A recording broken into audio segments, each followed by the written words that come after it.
여러분 안녕하십니까. 경제현장 오늘 고광철입니다. 오늘의 주요 뉴스 전해드리겠습니다. 트럼프 미 대통령은 10일부터 미국으로 수입되는 모든 철광과 알루미늄에 25% 관세를 부과하겠다고 밝혔습니다. 또 11일이나 12일쯤엔 상호 관세를 발표할 계획이라고 예고했는데요. 하루가 멀다 하고 쏟아지는 관세 발언에 수출 기업들이 긴장하고 있습니다. 이재명 민주당 대표가 국회 교섭단체 대표 연설에서 회복과 성장은 더 나은 내일을 위한 필요 조건이라며 최소 30조 원의 추가 경정 예산 편성을 정부에 제안했습니다.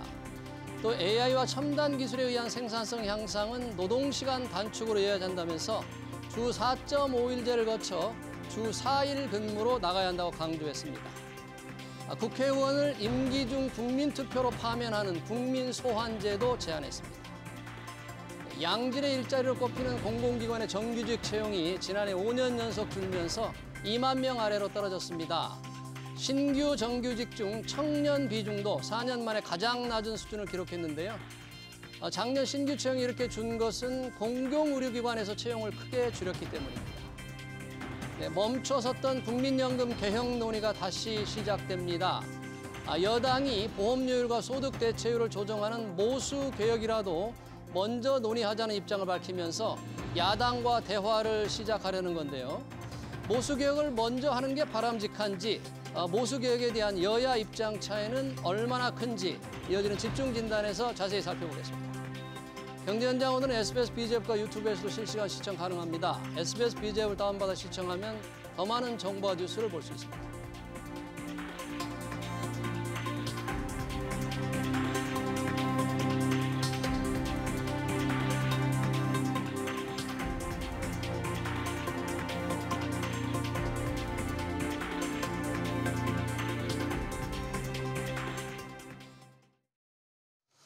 네, 국민연금 개혁 열차가 멈춰선 지 꽤 오래됐죠. 잊힐 뻔했는데 여야 운전수들이 다시 시동을 걸어보자고 합니다. 기준소득의 9%인 보험료를 13%로 올리고 연금으로 받는 소득 비율 목표치를 40%에서 조금 올려보자는 건데요. 하지만 여야 운전수들의 실제 속셈은 제각각이어서 연금 개혁 열차가 목적지까지 갈 수 있을지 탈선할 가능성은 없는지 의문입니다. 전문가들은 어떻게 생각할까요? 두 분 모시고 토론해 보겠습니다. 김태일 고려대 행정학과 교수, 조은선 경기대 사회복지학 교수 나오셨습니다. 어서 오십시오. 안녕하세요.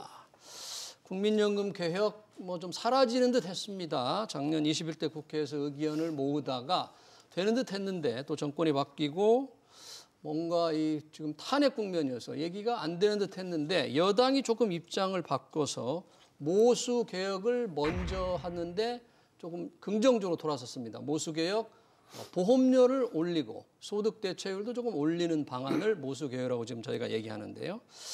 한때 구조 개혁도 필요하다 이런 게 정부 입장이었는데 좀 떼어가지고 모수 개혁이라도 먼저 해보자는 게 여당의 주장.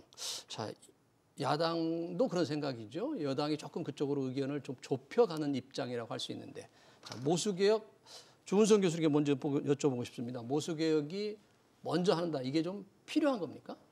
제가 보기에는 상당히 필요하고요. 필요해요? 왜냐하면은 장기적으로 이제 재정 안정도 문제가 되는 상황이고, 그리고 무엇보다도 이제 중심 노후 보장제도인 국민연금의 보장 수준이 너무 낮습니다. 보장 수준이 낮다. 네, 보장 수준이 너무 낮고 지금 이제 소득 대체율을 올리면 바로 국민연금 급여가 올라가는 게 아니라 소득 대체율 인상의 효과는 한 10년 이상이 걸려야지 점진적으로 나타나거든요.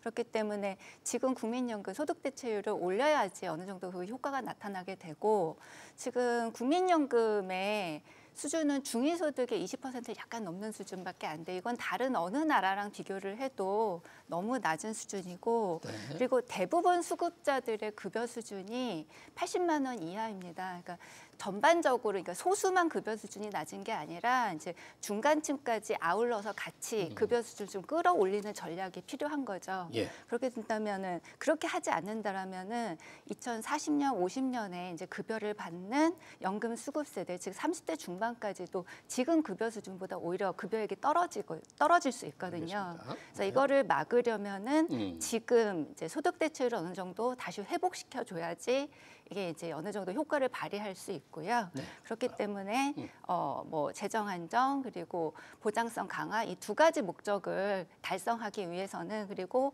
고령화에 좀 적극적으로 대응한다는 차원에서는 지금 국민연금 소득 대체율 인상과 보험료율 조정 같이 이루어질 필요가 있다라고 생각을 합니다. 네. 이게 보장 수준, 연금의 소득 보장 수준이 낮기 때문에 이걸 조금 올리기 위해서 우선 그 모수개혁, 소득 대체율을 올리고 동시에 뭐 재정 안정을 위해서 보험료도 인상하는 문제도 먼저 모수개혁을 하는 게 필요하다는 주장을 하셨고요. 김태일 교수님은 어떻게 보세요? 예, 사실 이게 둘 다 해야죠. 근데 지금 둘이라는 게 모수랑 구조개혁을 구조개혁을 둘 다 해야죠. 근데 사실은 모수개혁만 하면 이거는 개혁의 반쪽이거든요. 그래서 사실 개혁이 정말로 그 본래 목적을 달성하려면 이제 둘 다 하는 게 맞죠. 근데 지금 방금 주은승 교수님 말씀하신 것처럼 소득 보장성도 낮고 재정 안정성도 낮고 이제 그런데요. 지금 모수개혁만 가지고 그 둘 다를 다 할 수가 없어요. 그래서 둘 다를 더 보완하려도 반드시 구조개혁은 해야 하는데요.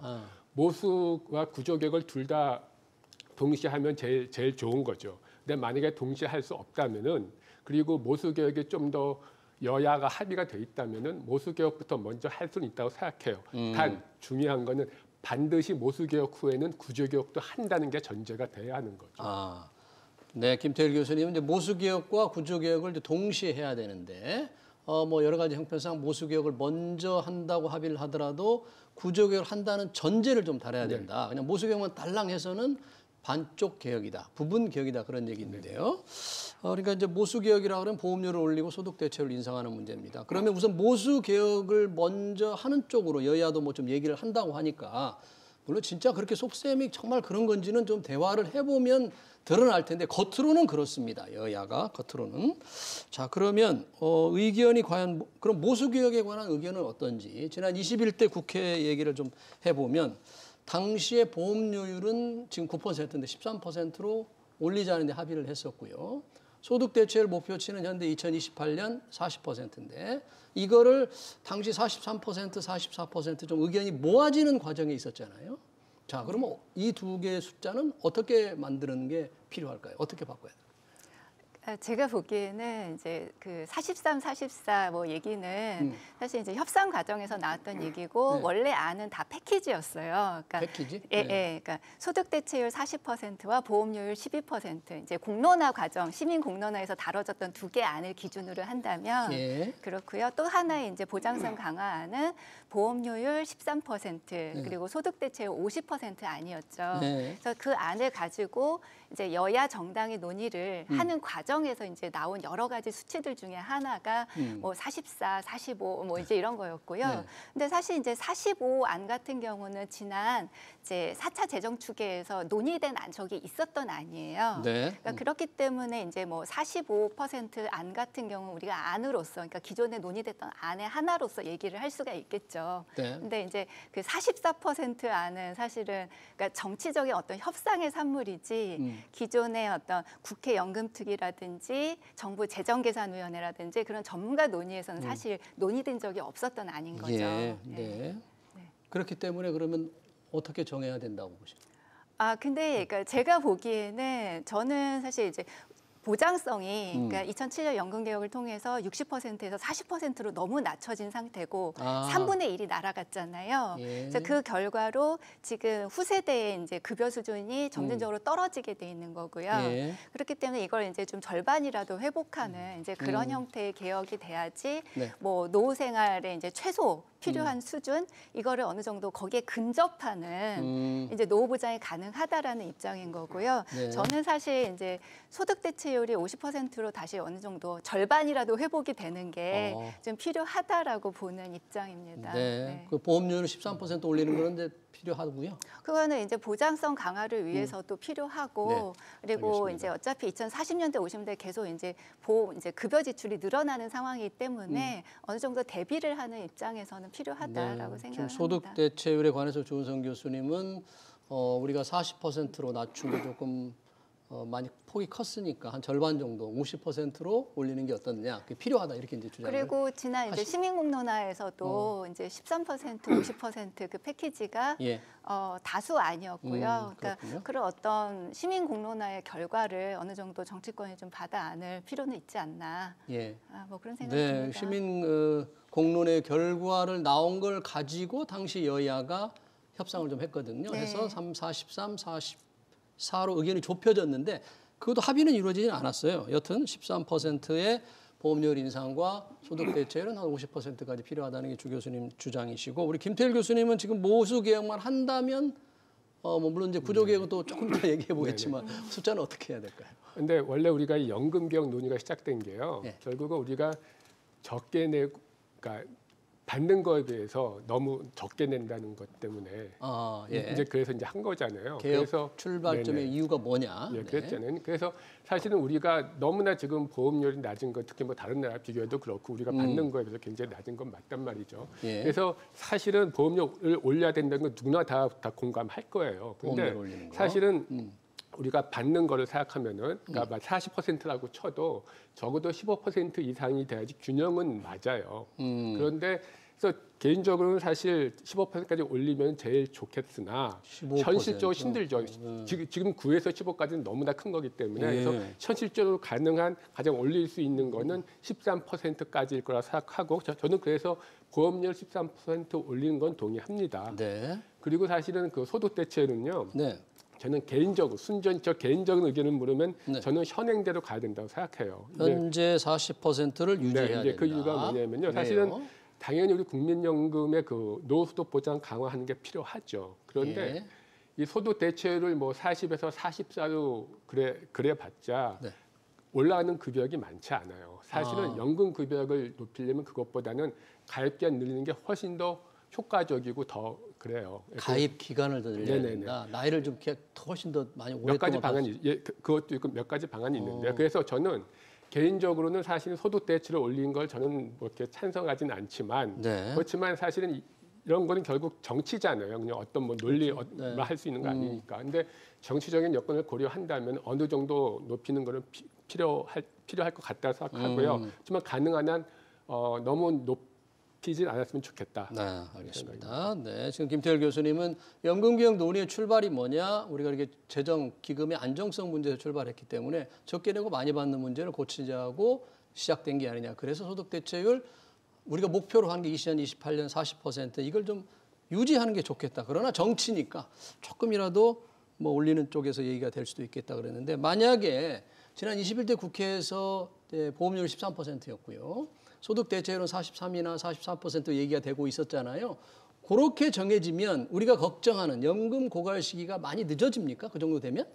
그러니까 연금 고갈 시기는 이게 이제 기금 수익률 가정치에 따라서 좀 달라지기는 하는데요. 예. 대체로 이제 2060년대 이제 중후반이나 2070년대 초 뭐 이쪽으로 이 정도로 이제 늦춰질 걸로 예상이 됩니다. 그러니까 네. 이 44% 가지고 이제 계산한 수치는 아까도 이게 공식적인 안은 아니었기 때문에 예. 저는 본 바가 없고, 그러니까 45%로 했을 때, 45? 네. 예, 45%로 했을 때 몇 년이나 늦춰져요? 그렇게 되면은 이제 55년에서 2064년으로 이제 늦춰지는 걸로 나오는데요. 9년이네요. 네, 근데 이게 45%일 때이기 때문에 44%가 되면 더 좀 뒤로 가겠죠. 그리고 네. 기금 수익률 5.5% 가정으로 가게 되면 이게 2071년이 되는 거예요. 네, 그렇습니다.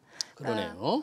네. 자, 이 정말 9년 또는 7년, 8년, 9년 정도 이 숫자에서 조금씩 다르겠지만 9년보다 좀 더 길어지는. 많이 길어지는 거고, 우리가 이제 아까 제가 2007년 연금 개혁을 통해서 소득 대체율이 60에서 45로 3분의 1이 깎였다고 했잖아요. 예. 그랬을 때 연금 이제 기금 소진 기간이 12년 늦춰졌어요. 그렇게 본다면은 이렇게 해서 뭐 9년을 늦춘다 혹은 10년, 11년을 늦춘다라는 게 사실 그 효과가 적은 거라고 볼 수는 없죠.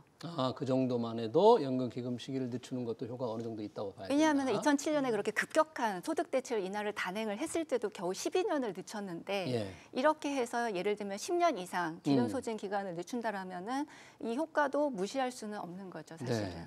지금 두 분만 벌써 봐도 이 소득 대체율 보험료를 올리는 부분에 대해서는 서로 간에 조금 의견이 일치가 되는데 소득 대체율 문제에 대해서는 두 분의 의견만 봐도 참 여야가 쉽게 합의하기 어렵겠다 이런 생각이 들어요. 주 교수님은 50%까지 필요하다고 얘기하시고 기왕이면 김태일 교수님께 한 40% 정도면 격차가 워낙 크니까 이게 합의하기가 쉽지 않을 것 같은데 이런 상황에서 사실 여당이 모수개혁부터 조금 하자고는 얘기했지만 여당의 지도부 생각이 다 같으냐 뭐 그런 것 같지는 않더라고요. 비상대책위원장 또는 원내대표 생각이 조금 다른 것 같은데 아직 둘 다 모든 생각을 다 얘기하지는 않았습니다만 윤석열 정부에서는 이제 모수개혁과 구조개혁을 함께 하는 게 필요하다 이런 이제 주장을 했습니다. 여기서 우리가 당시 정부가 생각했던 윤석열 정부가 생각했던 구조개혁은 뭐였는지도 조금 시청자들에게 조금 궁금할 텐데 그 당시에는 뭐 자동 안정화 장치 뭐 또는 세대별 보험료 차등 인상 정도로 받아들였는데 그게 정말 구조개혁입니까? 생각하는? 이게 참 원래 뭐 세대별 보험료 차등은 뭐 그건 구조개혁이라 보기는 좀 어렵고요. 단지 그거는 이제 너무 젊은 층이 좀 이제 좀 그 부담이 크니까 조금 젊은 층을 약간 위안해주기 위한 것 같고요. 사실은 자동 안정 장치는 구조개혁이 맞죠. 자동 안정화 장치 경영 세계 환경 변화에 따라서 조금 그거는 맞는데.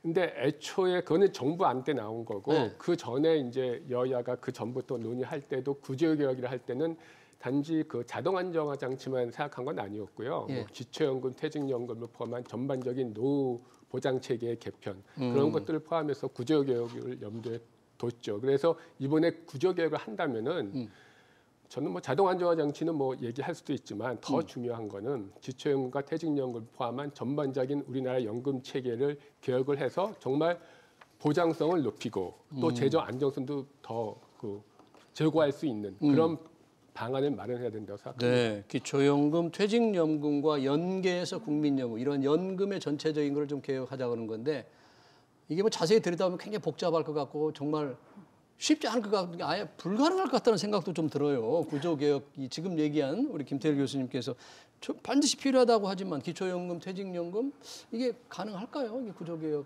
이런 걸. 뭐 구조개혁이 글쎄요, 가능할지 불가능할지는 제가 뭐 감히 말씀드릴 수는 없고 다만 이제 제가 말씀드리고 싶은 거는 우리가 구조개혁이라고 했을 때 사실 뭘 지칭하는지도 굉장히 불명확하고 아마 그러니까 정부 여당에서 정치인들은 뭐 알고나 하는 얘기인지 모르겠어요. 권성동 저는 모를 거라고 생각합니다. 근데 지금 근데 이제 김태일 교수님께서 말씀하신 대로 이제 퇴직연금 제도나 기초연금 제도를 아울러서 우리가 같이 조망하는 것도 필요하고 그러니까 더욱 중요한 거는 사실 이제 더 오래 일할 수 있는 환경을 만드는 거잖아요. 연금 수급 연령도 계속 늦춰지고 있는 상황인 거고. 이제 그렇게 된다면 이제 정년 연장이라든지 이제 어떤 노후의 어떤 일자리라는 노인 일자리 뭐 이런 것들에 대해서도 사실 더 열어놓고 우리가 노동시장에 관해서도 같이 얘기를 해야 되는 거거든요.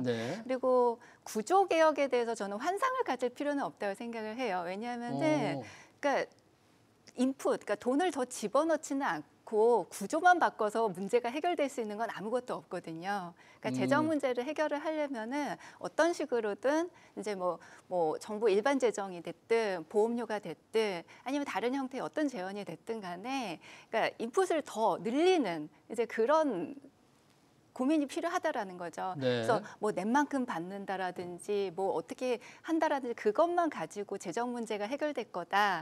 뭐 그렇게 생각하기는 상당히 어렵고요. 기금의 재정을 보강할 수 있는 별도의 어떤 조치가 필요하다 그런 얘기인가요?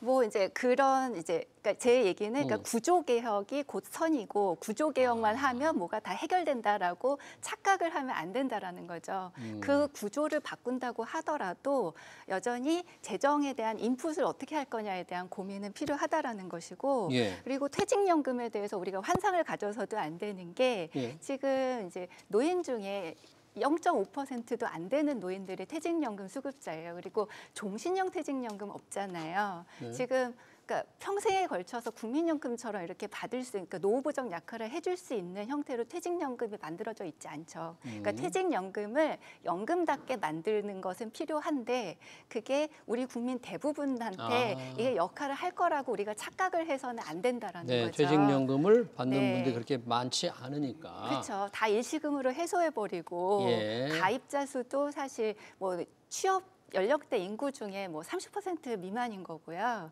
이렇게 보면은 퇴직연금이라든지 이런 기초연금이라든지 이런 것들에 대해서 손을 보겠다. 그리고 더 오래 일하도록 만드는 뭐 정년 연장이라든지 이런 것들 같이 고민해야 된다라는 건 다 이해가 가는 말들이지만 구조개혁 생각보다 쉽지는 네, 않아요. 정년 연장도 이게 보통 문제가 아니죠. 퇴직연금 아까 퇴직연금을 좀 강조를 김태리 교수님 잠깐 언급을 하셨는데 퇴직연금 이 주은성 교수께서는 이제 퇴직연금 대상자도 많지 않고 종신 퇴직연금을 받을 수 있는 분이 많지 않으니까 환상을 가질 필요는 없다 이제 그런 말씀을 하시는데 혹시 그 부분에 대해서 예, 그 주 교수님이랑 저랑 문제의식은 비슷한데 그거에 대한 해결 방안이 좀 다른 것 같아요. 근데 사실 저는 그래요. 아까도 이게 반쪽 개혁이라고 했는데 네. 사실은 모수 개혁이 좀 더 쉽죠. 그래서 그걸 먼저 하는데 이 구조 개혁은 좀 힘드니까 이거는 그냥 나중 하고 또 다음 넘어가면 그럼 정치 역할이 뭐예요? 쉬운 것만 하고 정말 그렇죠. 국민한테 필요한데 힘든 것도 설득을 하고 합의를 해서 해야 하는 게 정치의 역할이죠. 예. 근데 지금 아까 방금 말씀하신 것처럼 퇴직연금이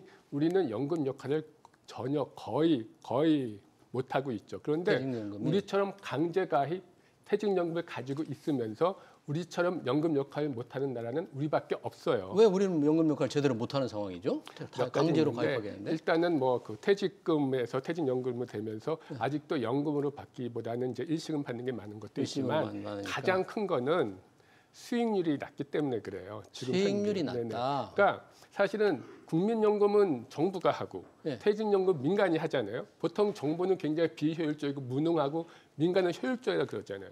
가장 효율적인 민간 금융기관이 하는데 네. 퇴직연금 수익률은 국민연금의 3분의 1밖에 안 돼요. 현재. 그러니까 이 무능한 정부가 하는 거에 3분의 1밖에 수익률이 안 나오고 있어요. 근데 네. 이건 강제 가입이란 말이죠. 예. 국민연금 보험료를 내는 거나 퇴직연금 보험료를 내는 거나 둘 다 노후 보장을 위해서 하는 거예요. 네. 근데 왜 민간이 하는 그 훌륭한 민간이 하는 퇴직연금 수익률은 국민연금의 3분의 1밖에 안 돼. 이걸 왜 방치하고 있었고 왜 이걸 가입자들이 그걸 감수해야 되나요? 네, 전혀 지금 아니거든요. 제가 잠깐 언급하자면 퇴직연금의 수익률이 낮은 이유가 운용을 잘못할 수도 있지만 퇴직연금의 운용은 이제 퇴직을 맡긴 개인이 자율적으로 하기도 하거든요. 근데 원리금 보장 상품에 많이 가입했기 때문에 국민연금에도 수익률이 낮은 이유도 있지 않을까 이런 생각도 드는데. 이런 거죠. 퇴직연금 우리만 있는 게 아니고 예. 원래 다른 나라에서 하는 걸 보고 우리도 필요하겠다 해서 도입한 거거든요. 예. 근데 다른 나라 퇴직연금은 우리나라 국민연금보다 오히려 더 수익률이 높은 데도 많이 있어요. 예. 근데 왜 다른 나라 퇴직연금은 그렇게 수익률이 높은데 그거를 보고 도입한 우리는 그렇지 않을까요? 그거는 다른 나라는 그러니까 근데 사실 개인이 알아서 수익률 높일 수 있는 사람이 과연 얼마나 되겠어요. 근데 네. 다른 나라 퇴직연금은 개인이 할 수 없으면은 대신 해주는 전문기관이 있거든요. 네. 그 반드시 그래서 그게 가능한 건데 예. 우리는 강제 가입이면서 네가 알아서 운영해라 하는 거는 퇴직연금 제도 가진 나라 중에서 우리밖에 없어요. 그래요. 그러니까 좀 더 운용을 잘할 수 있는 새로운 기관이 좀 함께 한다면 개인의 완전히 자율에 맡기는 것보다 수익률을 더 올릴 수 있지 않아. 예. 그래서 퇴직연금 기능을 이제 좀 더 높여야 된다는 그런 이제 말씀을 해주셨는데 이 소득 지금 이제 저희가 뭐 구조개혁을 자꾸 얘기하는데 사실 구조개혁보다는 지금 이제 여야에서는 모수개혁 먼저 합의를 해보자 그래서 저희가 좀 앞부분 얘기를 했는데 모수개혁의 중요한 게 보험료는 대충 의견이 모아지는 것 같은데 소득 대체율은 다르잖아요. 아까 소득 대체율 50%,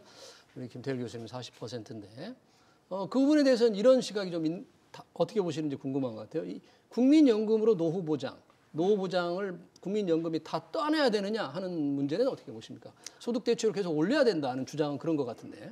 소득 대체율을 50%로 한다고 해서 모두가 다 50%를 받는 게 아니라 40년을 꼽아 보험료를 내야지 평균 소득자가 50%를 보장받는다라는 뜻이에요. 그렇죠. 그러니까 그 얘기인즉슨 50%로 해도 대부분의 사람들이 그러니까 대체로 실질적으로 받는 소득 대체율은 30%대가 될 거라는 뜻이에요. 네. 그러니까 그거는 이제 필요한 노후 생활비를 국민연금 소득 대체율을 올려도 다 그걸로 충당하게 되지는 않는다라는 걸 의미를 하는 거죠. 그러니까 50%로 올리자라는 거는 그러니까 필요한 노후 생활에 비해 최저 수준, 네. 최저 수준을 그래도 감당할 수 있게 만들어주자. 중심 노후소득 보장 제도니까 예. 대부분의 사람들에게 이제 그 정도의 역할을 기대를 하는 거고요. 네.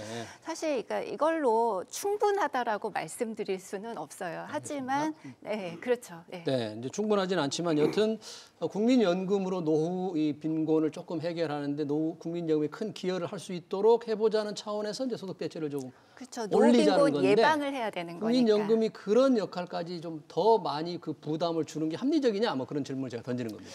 예, 근데 제가 한 가지 자꾸 사드에 저는 굉장히 소위 뭐 재정 안정파 그래서 뭐 소득 보장을 반대하는 것이다. 근데 저는 누구보다도 노후 소득 보장 강화를 주장하는 사람이에요. 아, 예. 그리고 당연히 국민연금이 중추가 돼야 되는 건 맞아요. 네. 단 보험료율은 적게 내면서 소득 대체율만 높이면은 결국 그 부담은 미래 세대가 떠안게 미래 되는 세대가 거거든요. 떠안게 된다. 저는 그거는 아니다. 아. 미래 세대한테 넘기지 말. 전 그래서 보험료율과 급여율 균형만 맞춘다면 저는 대체율 50, 60, 70 좋아요. 보험료를 똑같이만 올려서 미래 세대 부담을 주지 않는다면은. 보험료를 더 올릴 수 있다면. 그러니까 미래 세대한테 부담을 또 넘기지만 않는다면은. 근데 지금은 보험료 적게 내고 소대체율을 높인다는 건 미래 세대에 부담을 준다는 거죠. 저는 예. 그래서 반대하는 건데 예. 그럼에도 불구하고 저는 어쨌든 국민연금이 중추화되는 건 맞는데 틀림없이 우리의 재정 여건상 소득 대체율을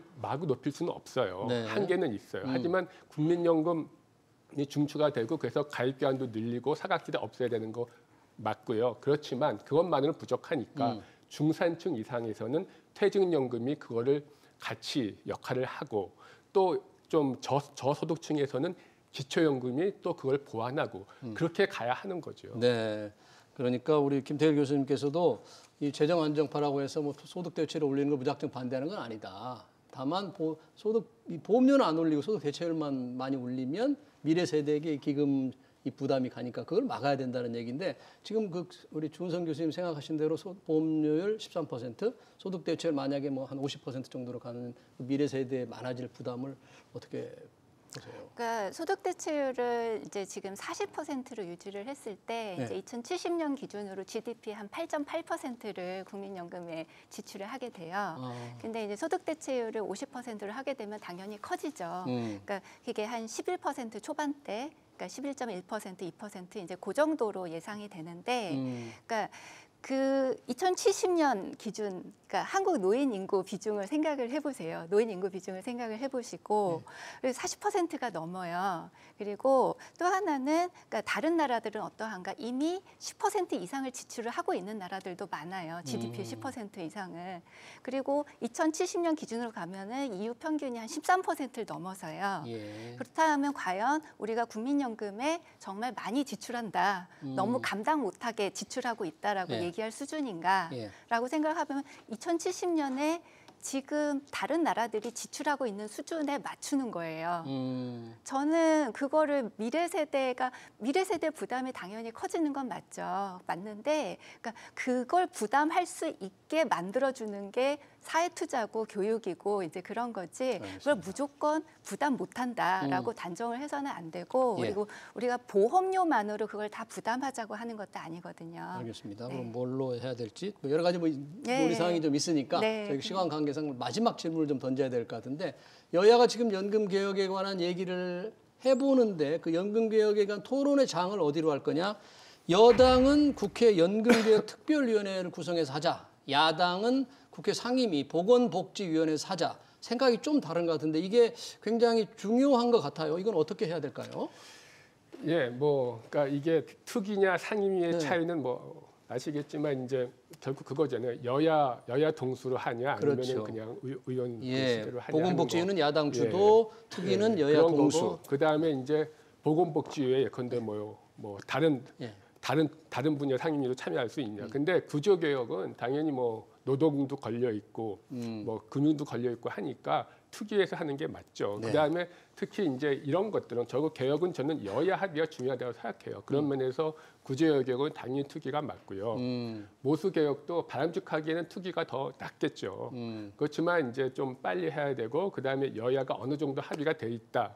그리고 이거는 뭐 다른 부처의 소관은 아니니까 그렇다면은 보수 개혁은 뭐 여건이 그렇다면 상임위도 할 수는 있겠다. 그러나 바람직하기는 투기가 더 바람직하다. 투기가 바람직하지만 보수개혁이니까 상임위원회에서 할 수도 있겠다. 우리 주은성 교수님 어떻게 해야 된다고 보세요? 21대 국회에서 연금개혁 특위를 1기, 2기, 3기를 운영을 했어요. 네. 연금개혁 특위를 그렇게 많이 운영을 하면서 시민공론화도 했고 네. 논의할 걸 굉장히 많이 했죠. 그래서 지금 이 지점까지 지금 협상을 할 수 있는 이 지점까지 온 거거든요. 그렇게 된다면 굳이 특위를 다시 만들어서 협상을 할 필요가 있을까? 라고 저는 그게 굉장히 의문스럽고요. 네. 그리고 실체도 없는 구조개혁 때문에 논의가 자꾸 발목에 붙잡히는 것도 안타깝고 그렇게 된다면 논의를 딱 집약해서 지금 있는 상임위에서 논의를 빨리 정리하는 게 맞고 네. 그리고 뭐 김태일 교수님 지금 말씀하신 것처럼 구조개혁을 만약 논의하고자 한다면 이 얘기는 아까 말씀드린 것처럼 정년 연장이라든지 노동시장 문제 그리고 뭐 금융 쪽 문제 뭐 여러 부처들하고 다 걸린 거예요. 그거는 뭐 특위를 만들어서 이야기를 하는 게 맞겠죠. 네, 알겠습니다. 두 분의 얘기를 들어봤습니다. 여야가 시작하려는 연금 개혁 관련 토론 여기서 마치도록 하겠습니다. 지금까지 김태일 고려대 행정학과 교수, 조은선 경기대 사회복지학과 교수였습니다. 두 분 고맙습니다.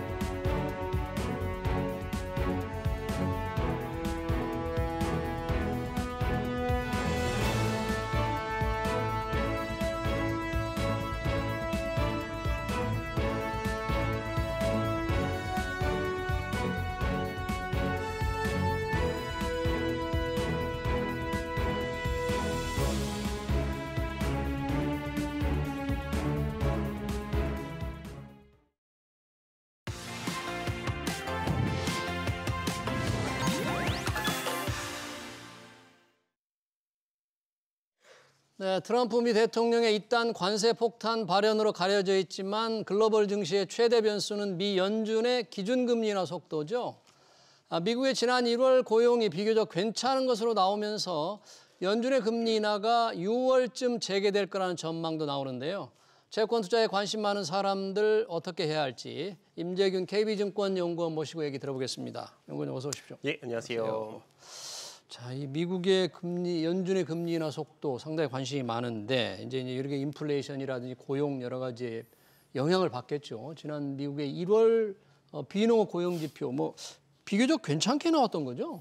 네, 잘 나왔습니다. 뭐 일단은 지표만 보면은 저희가 이제 많이 보는 게 고용자 수 증가함이죠. 네. 지금 보시는 것처럼 1월 고용자 수 같은 경우가 14.3만 명 증가했습니다. 12월 대비 14.3만 명 증가했고 이게 이제 시장에서 예상치가 17만 명 정도 증가하지 않을까. 예상보다 낮았네요. 네, 예상보다 낮게 나왔습니다. 근데 요것만 보시면 되는 게 아니라 좀 세부적인 내용들을 봐야 되는데요. 네.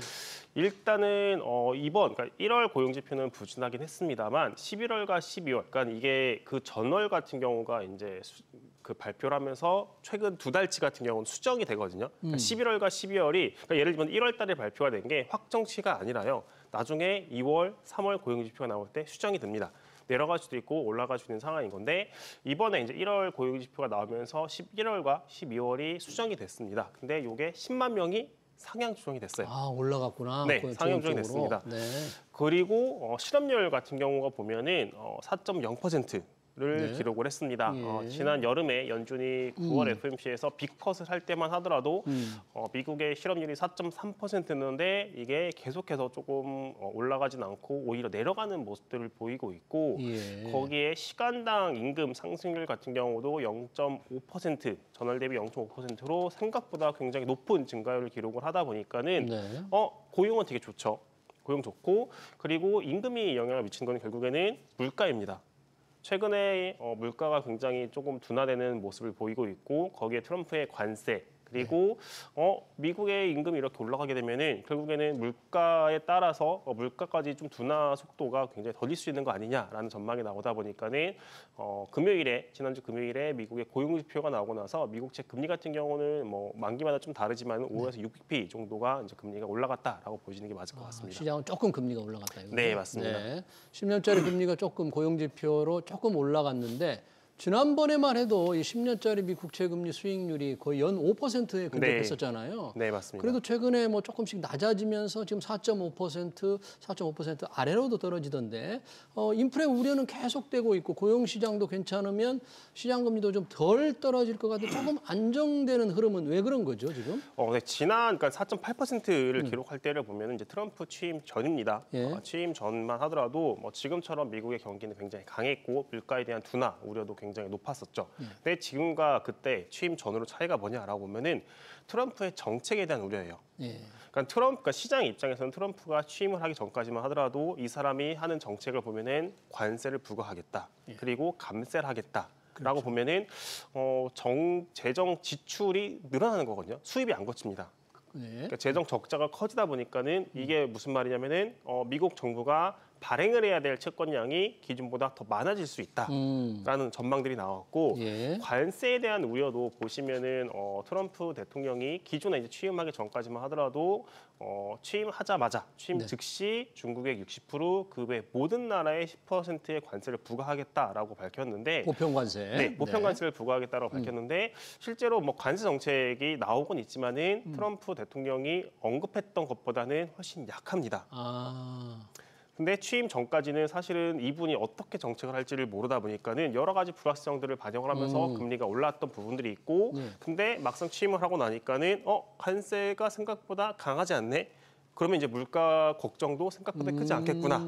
그리고 지금 정책을 하는 걸 보니까는 감세를 할 수 있을까? 여러 가지 내용들 그리고 재정 지출에 대한 걱정들, 재정 적자 뭐 커지게 하겠지만은 시장 입장에서는 뭐 100만큼 커진다라고 했는데 막상 뚜껑을 열어보니까는 50 정도만 커지겠구나라고 생각을 하다 보니까는 금리가 좀 내려가고 있는 모습이다라고 보시면 될 것 같고 그래서 제가 이제 저번에 나왔을 때 미국채 금리는 트럼프 취임 전으로 좀 고점을 보이지 않을까 그때가 좀 투자에 적절한 시기다라고 말씀드린 게 이런 모습 때문에 트럼프 그래요? 취임 전으로 불확실성이 이제 해소가 되면서 오히려 금리 내려갈 수 있다. 네, 그때 말씀하신 대로 만약에 채권을 샀더라면 지금 금리가 떨어졌으니까 채권 금리와 거꾸로 가는 채권 가격은 상당히 좀 올라 있는 거네요. 그때에 비하면. 맞습니다. 네, 거기에 플러스 이제 환율적인 부분까지 뭐 우리나라 투자자 입장에서 봤을 때는 결국엔 원화를 가지고 미국채, 달러를 사야 되기 때문에 원화가 약세를 보이게 되면은 오히려 이제 환차익까지 좀 나올 수 있는 부분도 달러 있죠. 강세 때문에. 그렇군요. 자, 지금 트럼프 대통령의 이제 관세가 있다 나오고는 있는데 취임 전에 비해서 우려했던 것보다는 그렇게 강하지 않다는 어떤 그런 걸 확인해 가면서 시장 금리가 조금 안정되고 있다고 하는데 과연 이제 미 연준이 금리를 얼마나 떨어뜨릴 것이냐. 올해 인플레 우려 때문에 떨어뜨리지 않을 수도 있다, 올릴 수도 있다, 여러 가지 전망이 나오고 있는데 지금 상황은 어떻습니까? 올해 뭐 금리는 낮출 수는 있을 것 같습니까? 네, 뭐 저희는 여전히 연준은 인하 사이클 중에 있고 올해 2번의 인하를 단행할 것으로 전망을 하고 있습니다. 6월하고 9월에 6월하고 9월에 인하를 단행할 것으로 생각은 하고는 있고요. 뭐 최근에 이제 시장의 금리 인하 기대가 많이 축소가 되긴 했습니다만 여전히 시장도 그렇고 저희도 그렇고 이제 상당수의 부분들은 여전히 이제 인하를 바라보고 있는 이유가 뭐 지금 당장 고용 시장을 강하긴 하지만은 그래도 고용시장 강하고 물가 상승이 여전히 좀 나오고 있지만은 지금 미국의 기준금리 뭐 100bp 인하에서 4.5%를 기록을 하고 있지만은 여전히 이제 많은 연준위원분들이 말씀을 하시는 게 미국의 기준금리는 긴축적이다. 여전히 긴축적이다. 네, 긴축적이다라는 거 말 자체가 조금의 물가 둔화와 그리고 고용 시장이 흔들리는 것들이 확인된다라고 하면은 연준 입장에서는 조금 더 마음 놓고 금리를 인하할 수 있는 부분. 왜냐? 긴축적인 레벨이기 때문에. 네, 그렇게 보시면은 저희는 여전히 인하 사이클 중에 있는 상황이다. 물론 그 인하 횟수에 대한 기대감 자체는 작년 말과 비교했을 때 올해는 조금 기대감을 낮춰야 되는 부분은 있다. 라고 생각을 하시면 될 것 같습니다. 네, 여전히 연준은 금리나 사이클에 있다. 횟수는 조금 작년에 비해서 좀 낮춰야 될 필요가 있다고 하고 그렇다면 지금 이 국채 금리 전망은 어떻게 해볼 수 있습니까? 트럼프 전 대통령 취임 전에는 이제 높았다가 조금 낮아진 상태인데 향후에도 조금 하락세를 좀 유지할 수 있을까요? 뭐 하락세라기보다는 사실은 트럼프 대통령의 정책을 보면은 불확실성이 굉장히 높습니다. 그런 것들은 트럼프 1기 때도 좀 저희가 확인을 했던 부분들이 있고, 뭐 경기라도 약하고 물가가 굉장히 이제 둔화 속도가 빠르다라고 하면 연준이 쭉쭉 인하할 수 있는 상황이지만은 사실은 미국 고용과 경기 그리고 물가는 굉장히 강한 모습들을 보이다 보니까는 인하에 대한 기대감도 많이 없는 것 같아요. 올해 내내 조금 4% 중반 내외에서 좀 금리는 등락하는 모습들을 보일 수밖에 없는 상황이다라고 저희는 보고 있고요. 예. 뭐 많이 낮아진다고 하더라도 좀 4%를 뚫고 미국채 10년물 기준으로 했을 때 4%를 뚫고 내려가기에는 좀 만만치 않은 상황이다라고 보고 있습니다. 예. 미국채 10년물 금리가 4% 밑으로 내려가기 위해서는 지금 경기에 대한 자신감이 굉장히 강하죠. 이 부분들이 많이 꺾여야 되는 것 같아요. 많이 꺾여서 좀 최근에는 이제 언급이 조금 잘 안 되고 있는 미국 경제가 침체가 오는 것이 아닌가 이런 침체 가능성이 높아져야지 미국채 10년물 금리가 재차 4% 밑으로 내려갈 수 있는 상황이다라고 저희는 바라보고 있습니다. 예. 지금으로서는 이제 미국 경기 상황이 워낙 고용 같은 걸 보면 괜찮으니까 4% 아래로 10년물 금리가 떨어지기는 좀 현실적으로 좀 쉽지는 않아 보인다 그런 말씀인데 채권 금리를 예상하려면 미 연준의 금리나 속도 못지않게 미국 정부가 발행하는 국채 양인데 지난 5일이었죠. 조금 지났습니다만 미 재무부가 분기별 국채 발행 계획을 내놓았는데 조금 주목할 만한 점이 있었습니까? 뭐 이번에는 크게 주목할 만한 점은 없었다라고 보시면 될 것 같고 그래도 그 중에 하나를 찾자라고 보면은 일단은 만기별 발행 규모 그러니까 이게 이제 얼마큼 돈을 빌리겠냐도 있는데 뭐 2년으로 얼마를 빌리겠다, 10년으로 얼마를 빌리겠다 이것도 되게 중요하거든요. 예. 근데 일단은 발행 사이즈 자체, 만기별 발행 사이즈는 동일하게 유지가 됐습니다. 이게 왜 좀 시장 입장에서 주목을 해야 되냐라고 보면은 지금 재무장관, 이제 베센트 재무장관이 기존에 언급을 했던 게 바이든 정부가 장기물 발행 비중을 늘리지 않으면서 단기물을 많이 늘렸다는 거죠. 그러니까 자금을 조달을 하는데 예. 1년 미만짜리 채권을 엄청나게 발행을 하고 10년짜리, 20년, 30년은 발행을 조금 했습니다. 그러니까는 베센트 재무장관이 언급을 했던 게 바이든 정부는 장기물 발행 비중을 조금만 발행을 하면서 금리가 상승하지 않게 해서 싸게 빌렸다. 그러니까 이 말인즉슨 바꿔 생각을 하면 베센트의 재무장관은 장기물 발행 비중을 늘린다는 건가? 그죠? 예. 늘린다라고 생각을 할 수 있는 거죠. 예. 장기물 발행 비중이 늘어나면은 장기물 금리가 상승할 가능성이 높습니다. 왜냐하면은 공급량이 늘어나는 거잖아요. 그렇죠. 공급량이 늘어나면은 가격이 싸질 수밖에 없고 그게 금리가 상승한다라는 전망이었는데 그래서 시장에서 걱정을 했던 게 이번에 처음으로 이제 트럼프 행정부에서의 처음 국채 발행 계획에서 장기물 발행 비중을 늘리는 것이 아닌가라는 걱정을 그런 했었는데 예상을 했었는데 막상 뚜껑을 열어보니까는 옐렌 재무장관 시절과 동일하게 규모를 유지를 했습니다. 그러다 보니까는 오히려 이제 금리 이 측면에서 봤을 때는 발행 규모, 만기별 발행 규모가 발표가 되고 나서 오히려 이제 금리가 하락을 하는 측면들이 기존에는 장기물 발행이 늘어나는 거 아닌가라는 걱정을 했던 부분들이 좀 완화가 되다 보니까는 내려갔다라고 보시면 될 것 같습니다. 그러네요. 지금 트럼프 대통령의 이제 정책의 불확실성이 조금씩 거치면서 정책이 이제 확인이 되는 상황인데 관세는 예고한 대로는 아니지만 그래도 관세 부과 계획을 좀 밟고 있잖아요.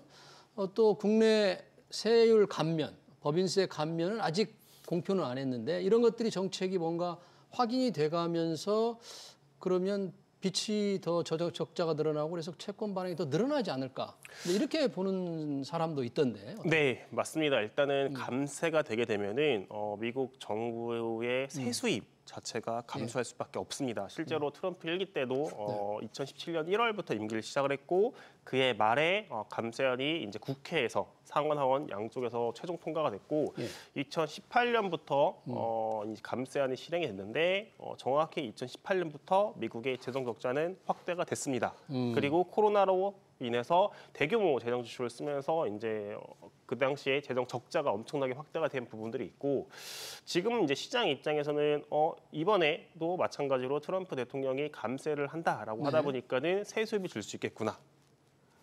트럼프 대통령은 이 세수입 주는 거를 관세를 부과해서 보완을 하겠다라고 하지만은 사실 관세가 미국의 세수입에서 차지하는 비중은 2%가 안 됩니다. 네. 그러니까 사실은 이게 안 되는 거죠. 역부족이죠. 관세를 부과해서 메꾸시는 분이 한계가 있고 결국에 재정 적자가 확대가 될 수밖에 없다라는 이런 거에 더 주목을 하면서 조금 이 경우가 이제 실행이 된다. 만약에 실제로 재정 적자가 확대가 된다라고 하면은 시장에서 걱정을 하는 것처럼 채권 발행 같은 경우가 증가할 수밖에 없고 그런 것들이 금리의 상승 압력을 좀 받지 않을까라고 보시면 될 것 같고요. 예. 이런 것들은 이제 감세안에 대한 논의가 더 활발해지고 감세안이 조금 이제 그 상원과 하원에서 통과될 가능성이 높아질 때 더 조금 시장에 부담으로 작용할 수 있다라고 보시면 될 것 같습니다. 네, 그런 면에서도 10년물 국채 금리가 이렇게 큰 폭으로 떨어지기가 좀 어렵지 않느냐 이렇게 네. 이제 예상을 하시는 거네요.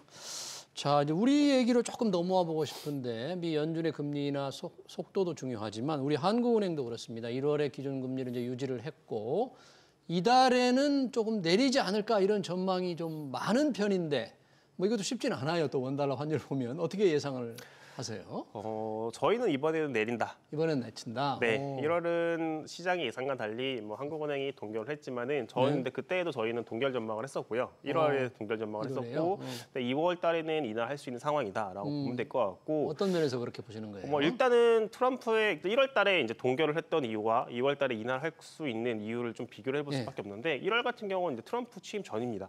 그렇죠. 그러니까 트럼프 취임 전에 굳이 우리나라가 인하할 수 있는 여력이 많지 않은 상황에서 정책적으로 금리 인하를 좀 낭비할 이유는 없다. 거기에 플러스 작년 10월, 11월에 연속 인하를 했기 때문에 이 효과를 확인하는 시간이 필요하다라고 보시면 될 것 같아요. 예. 근데 그에 반해서 지금은 트럼프 정책에 대한 조금 뭐 여전히 불확실성 남아 있지만은 어느 정도 하나씩 이제 확인이 되고 있는 상황에서 지금 민간 소비라든가 여러 가지 경제 지표 상으로는 좀 부정적 영향이 미치다 보니까는 금리를 인하할 필요가 있다라고 보면 될 것 같고요. 예. 근데 이제 2월달 인하라도 추가 인하에 대한 이런 좀 기대감은 많이 낮을 수밖에 없다라고 보고 있는 게 뭐 높은 환율 그리고 금리 인하가 좀 많이 돼서 금리가 낮아졌을 경우에 재차 좀 상승할 수 있는 부동산 가격이라든가 가계부채 때문에 추가적인 인하 폭 자체는 조금 생각보다 적지 않을까라고 생각하고 있습니다. 네, 그러네요. 그런 상황이라면 우리가 만약 2월에 기준금리를 한 차례 낮출 가능성이 있는 상태,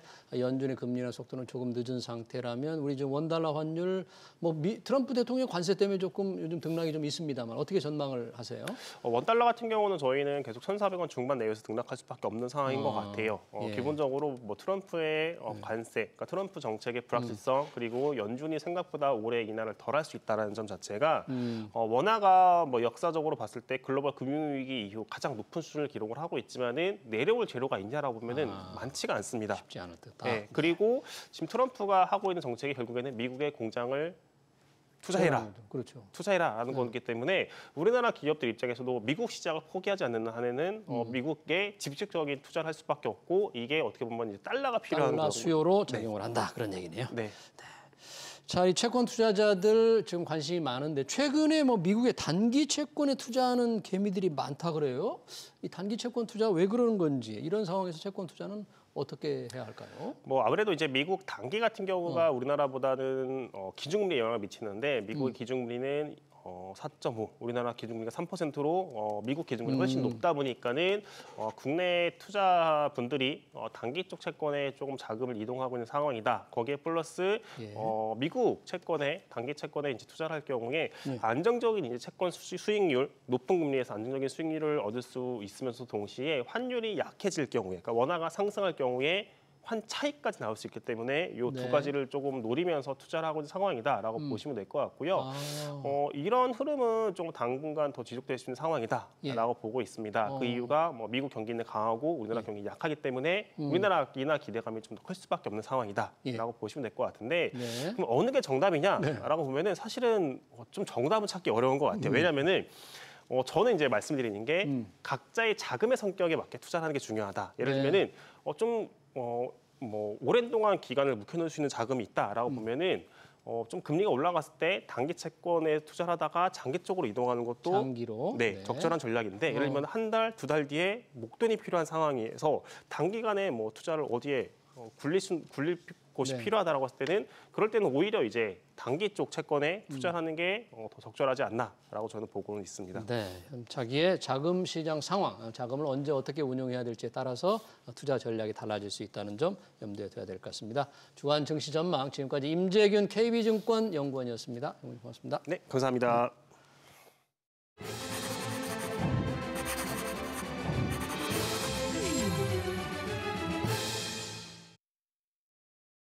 네, 국민연금 개혁 논의가 다시 시작됐습니다. 윤석열 대통령의 탄핵 심판으로 물 건너 가는 듯 했었는데요. 여당이 모수 개혁이라도 먼저 논의해보자고 해서 야당과의 대화문이 열렸습니다. 구조개혁은 여의치 않으니까 보험료율과 소득 대체율부터 얘기해보자는 겁니다. 첫 발이라도 떼자는 주장인데 사실 이건 역시 쉬운 건 아닙니다. 연금 개혁은 20, 30년 후 연금을 받는 젊은 세대들의 과제입니다.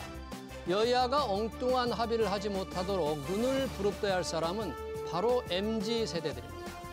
SBS BG 경제 현장 오늘 여기서 마치겠습니다. 시청해주신 여러분 고맙습니다.